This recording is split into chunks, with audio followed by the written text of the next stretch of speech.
Hello again, YouTube. Kenny here, aka SilentFan85. Today's short is another grim fairy tale called The Goose Girl. Essentially, a queen sends her daughter away to be married. Like any good mother, she made a charm out of her own blood to protect her daughter and sent her off accompanied by a maid and a talking horse, Falada.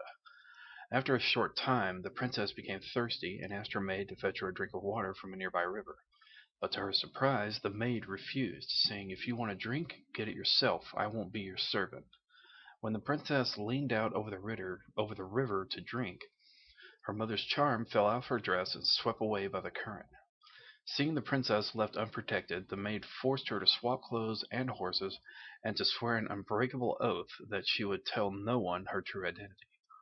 If the princess had refused, the maid would have murdered her and left her body in the deep woods. When they arrived in the neighboring kingdom, the maid introduced herself as a princess and married the king's son, while the real princess was forced to get a job tending geese. Desperate to cover her tracks, the impostor had Falada slaughtered. However, the real princess, distraught at the loss of her last friend, bribed the butcher to hang his head over the city gate so that she could still talk to him every day. One day, a young boy tried to pluck one of the princess's golden hairs, but she summoned a powerful wind to blow his hat away.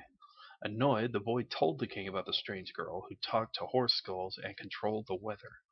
The king, curious, begged the princess to tell her story, but she explained that she could not.